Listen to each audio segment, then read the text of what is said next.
des télécommunications, Mesdames et Messieurs les membres du gouvernement, Monsieur le Président du Conseil d'administration de l'Agence de régulation des télécommunications,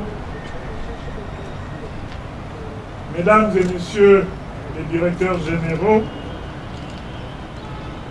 Monsieur le délégué du gouvernement auprès de la communauté urbaine de Yaoundé, Monsieur le préfet du Fundi, Mesdames et Messieurs dans vos fonctions et grades respectifs, chers invités, permettez-moi tout d'abord de vous souhaiter la bienvenue ici, au boulevard du 20 mai, à l'occasion de la cérémonie de pose de la première pierre de l'immeuble siège de l'Agence de régulation des télécommunications. Je vous laisse imaginer l'émotion qui est mienne de savoir qu'enfin cet immeuble est sur le point de sortir de terre. Votre présence nombreuse à cette cérémonie nous honore et illustre le soutien et les encouragements qui réconfortent l'ART dans ses efforts au quotidien pour une meilleure régulation des communications électroniques de notre pays. Comme vous vous en doutez, cet événement est l'aboutissement d'un long et fastidieux processus qui a débuté en 2008 par le lancement d'un appel d'offres international ouvert avec concours en date du 8 janvier 2008 pour la réalisation des études architecturales et techniques. Par la suite, le 10 octobre 2011, l'appel d'offres international ouvert numéro 013 a été lancé en vue de la construction de l'immeuble. Malgré la participation de 11 soumissionnaires, cette procédure s'est soldée par une annulation décidée par M. le ministre délégué à la présidence chargé des marchés publics, MINMAP, qui a recommandé à l'ART 3 principales actions. Premièrement, déclarer l'appel d'offres suscité infructueux. Deuxièmement, améliorer le dossier d'appel d'offres en vue de la sélection d'entreprises spécialisées en construction d'immeubles. Et troisièmement, réaliser une étude géotechnique approfondie des fondations de cet immeuble aux fins de compléter l'avant-projet détaillé. Suivant ces recommandations du MINMAP, un projet de dossier d'appel d'offres international ouvert et révisé lui a été transmis le 11 septembre 2015 pour une nouvelle consultation d'entreprise. L'avis d'offre, l'appel d'offres y afférent, numéro 175 du 10 novembre 2015, a été lancé par le MINMAP et publié dans le quotidien national Cameroun Tribune en date du 17 novembre 2015. 9 soumissionnaires ont déposé leurs offres, mais seule l'offre de l'un d'entre eux a été jugée recevable. À l'issue de l'analyse de cette offre, il s'est avéré que de faux documents avaient été produits. Aussi, le dit appel d'offres a été déclaré infructueux. C'est ainsi qu'à la demande de l'ART, le MINMAP, par autorisation numéro 2609 du 26 avril 2016, a accordé la passation du marché par voie de gré à gré. Cette procédure exceptionnelle a abouti le 21 juin 2016 à la sélection du groupement Erden-Somaf, qui est le résultat d'une entente d'affaires des hommes d'affaires de Turquie et de ceux du Cameroun. L'ordre de service instruisant au dit groupement de commencer les travaux a été signé par M. le ministre délégué à la présidence de la République chargé des marchés publics le 5 août 2016 et notifié par le directeur général de l'ART le 14 septembre 2016. Mesdames, Messieurs, chers invités, voilà comment nous en sommes arrivés à nous retrouver ici ce jour pour la pose de la première pierre de ce bâtiment qui abritera dans quelques mois l'immeuble siège de l'Agence de régulation des télécommunications et dont la construction s'inscrit dans la suite d'un vaste mouvement d'acquisition et de renouvellement du patrimoine immobilier de l'agence. En effet, depuis 2009, l'ART a acquis les immeubles des délégations régionales de Douala et de Yaoundé. Celui de Yaoundé, déjà fonctionnel, n'a nécessité que des travaux mineurs.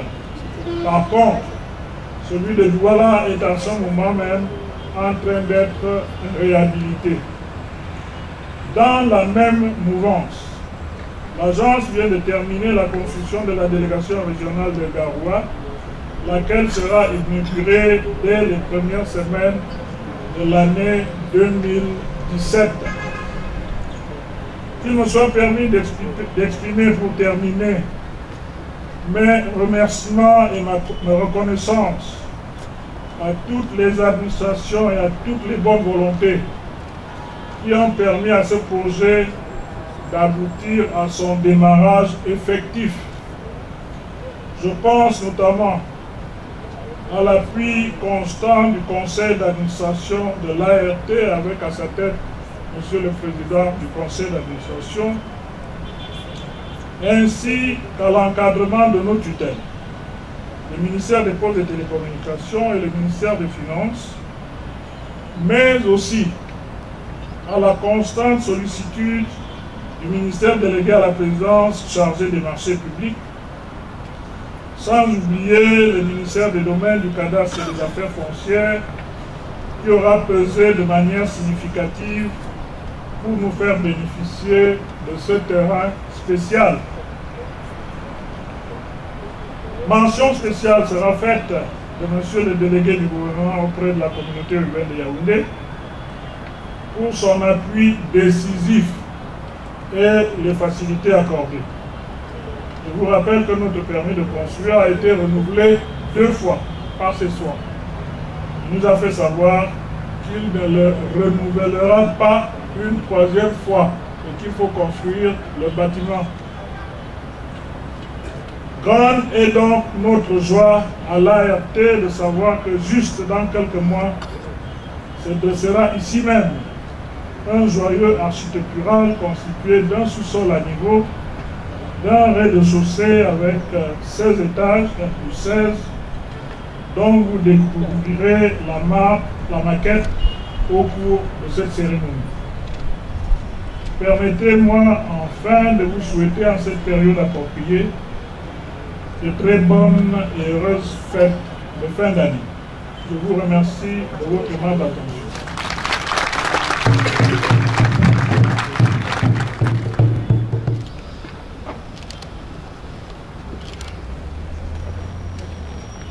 C'était que je puisse rectifier une petite erreur sur l'expérience du groupement.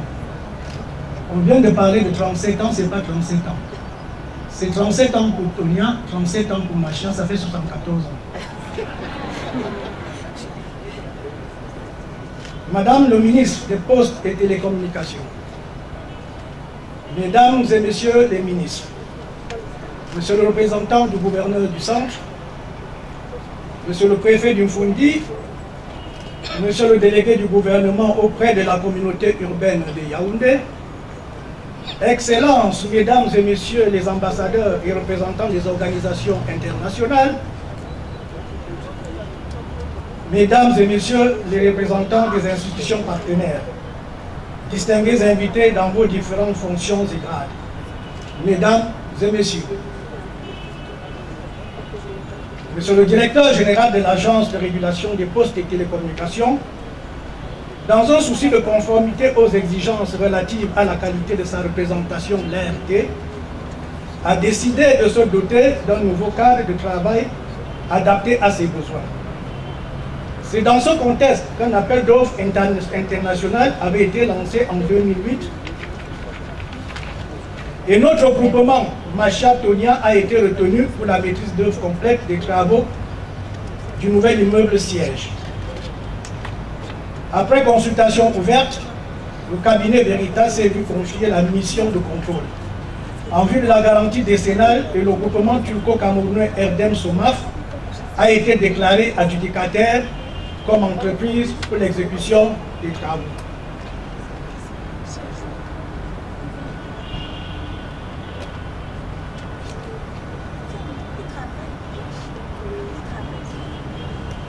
Mesdames et messieurs, les temps ont passé.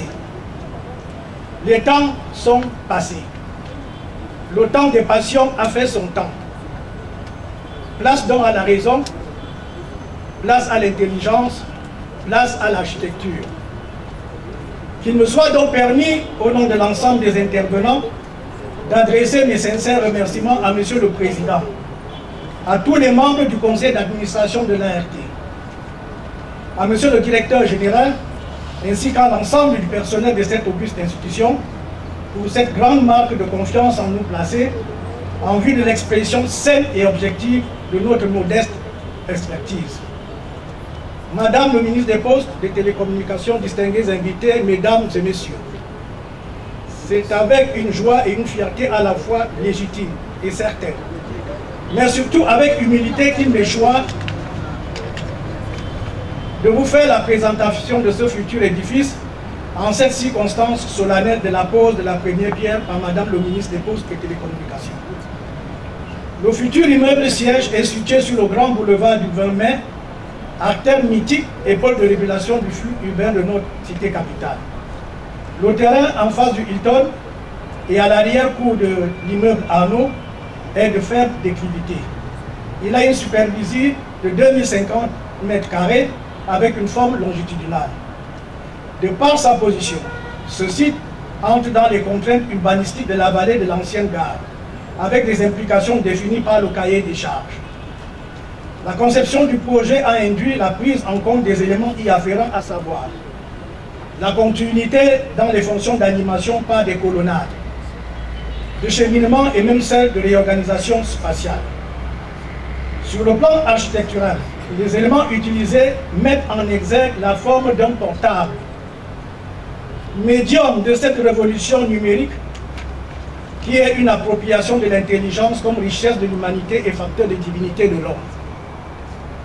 L'œuvre ici présente est un ensemble de 22 020 m², composé de 2 blocs répartis sur 21 planchers.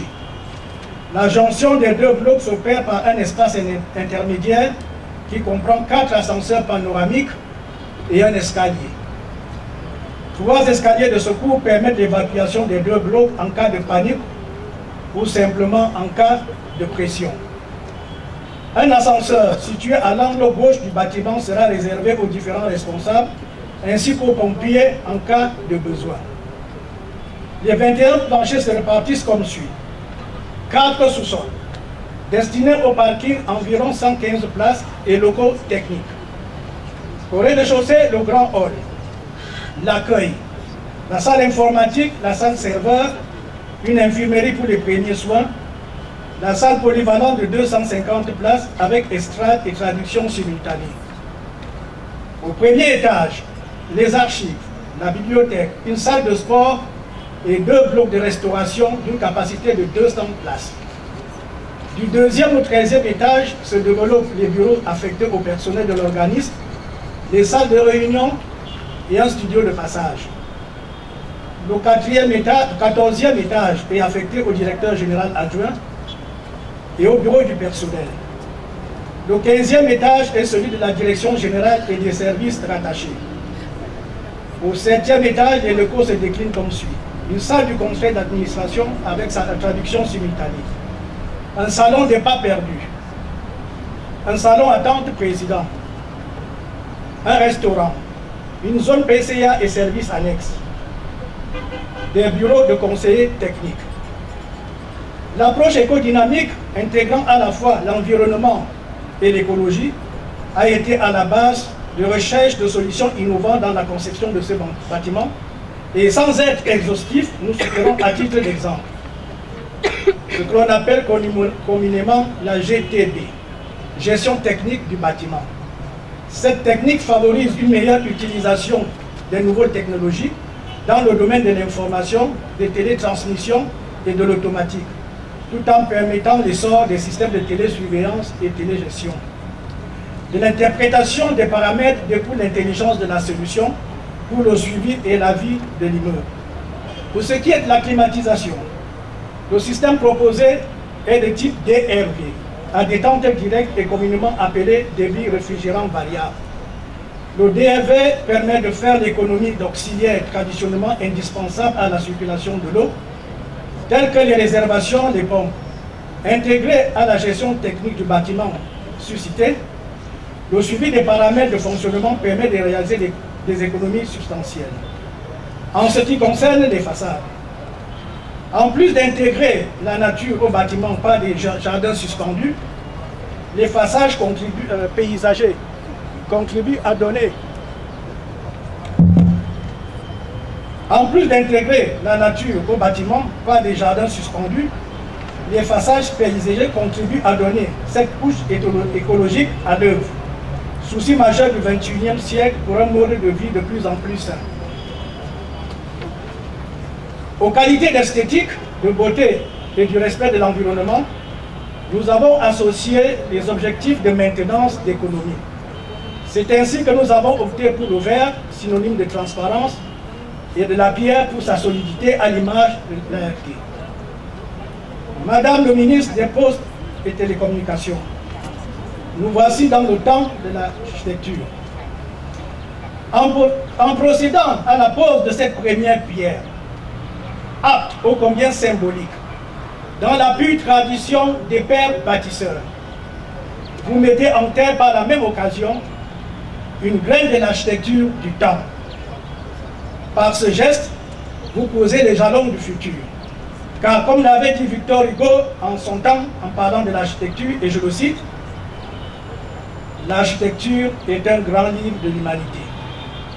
L'expression principale de l'homme, à ses divers états de développement, soit comme force, soit comme intelligence. Fin de citation. Puisse donc cette œuvre du temps, à l'image de ce que vous venez de découvrir, être à la ressemblance des espérances qui sont les nôtres dans 40 mois. Je vous remercie de votre bienveillante attention.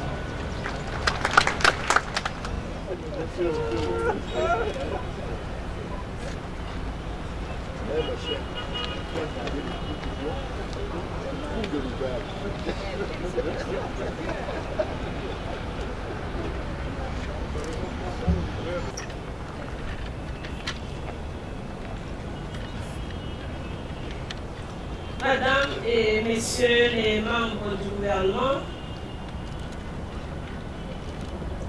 Monsieur le directeur général de l'ART, Mesdames et Messieurs les directeurs généraux, Monsieur le délégué du gouvernement auprès de la communauté urbaine de Yaoundé, Monsieur le président du conseil d'administration de l'Agence de régulation des télécommunications, Mesdames et Messieurs les membres du conseil d'administration, Monsieur le préfet du Fundi, Mesdames et Messieurs, chers invités, il m'est particulièrement agréable de présider en ce jour, 19 décembre 2016, la cérémonie de pose de la première pierre de l'immeuble pour le siège de l'Agence de régulation des télécommunications sur ce site du boulevard du 20 mai à Yaoundé. Je voudrais tout d'abord remercier Monsieur le directeur général de l'agence pour l'accueil chaleureux et les souhaits de bienvenue à mon endroit et à celui de la délégation qui m'accompagne. Je voudrais ensuite lui signifier toute mon appréciation pour ce pas significatif vers l'amélioration des conditions de travail du personnel de l'ART en projetant de lui offrir un meilleur cadre de travail.